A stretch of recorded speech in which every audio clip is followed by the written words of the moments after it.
Une onde de choc universel. Le mercredi 13 décembre 2022, Kinshasa s'est réveillée dans l'émoi. Les vagues du fleuve, souvent paisibles, sont particulièrement agressives.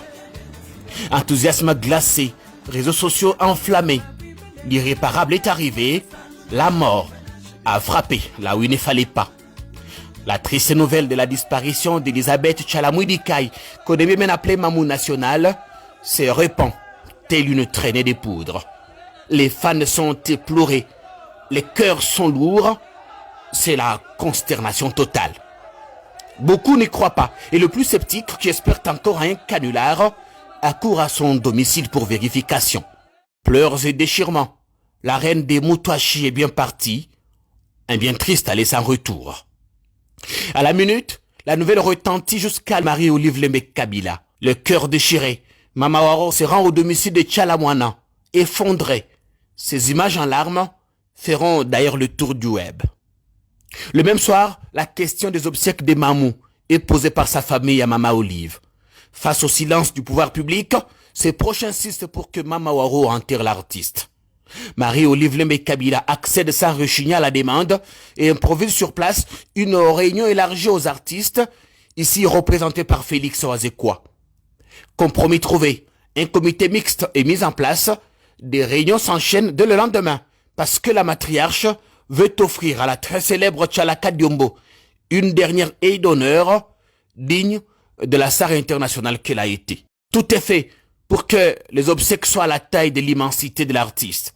Vite, la mythique salle de Maïcha Park est réquisitionnée, décorée et ouverte au public. Pendant 4 jours, personnalités et anonymes y ont défilé, soit pour signer dans le livre de condoléances, soit pour y passer nuit, sous une ambiance musicale agrémentée par différents artistes. Quasi infatigable, Marie-Olive Lembe Kabila, qui porte les deuils, rejoint Maïcha Park pour la veillée mortuaire. Elle y passera toute la nuit, sous le regard curieux de la foule.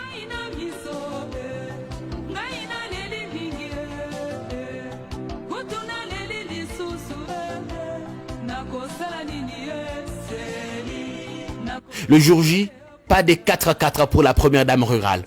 À la surprise générale, Marie-Olive Lembe Kabila arrive à la mort du cinquantenaire à bord de ses bus, en compagnie des frères et sœurs de la défunte.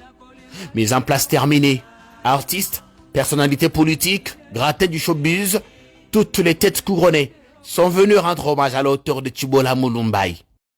Après recueillement, le cortège funéraire prend la direction du siège du PPRD, ici même où Mama Tchala a été l'une des meilleures présidentes de la Ligue des femmes.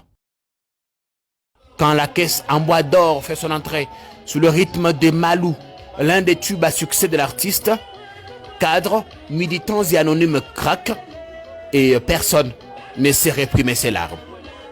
D'intenses moments d'émotion, surtout que rien ne présageait une tournure aussi brusque et cauchemardesque. Cérémonie terminée, la dépouille fait escale, d'abord ici, au palais du peuple, et ensuite à la place des artistes sur Victoire, bien avant de prendre la direction du cimetière. 19h moins, il fait légèrement sombre en nécropole, et voilà le cortège transportant la dépouille de la reine des Moutouachi qui fait son entrée. Et c'est dans ce quartier VIP, aux côtés d'autres grands noms de la musique, que reposera pour l'éternité celle qui aura marqué l'histoire, emportant au firmament le folklore ancestral Luba. À 63 ans, la Mamou National a été enterrée comme elle a vécu, avec honneur et dignité. Et jusqu'au bout de la morgue Robin des Consolations, en passant par le cimetière, Marie-Olive Lembe Kabila était là. Mama Tchala, merci.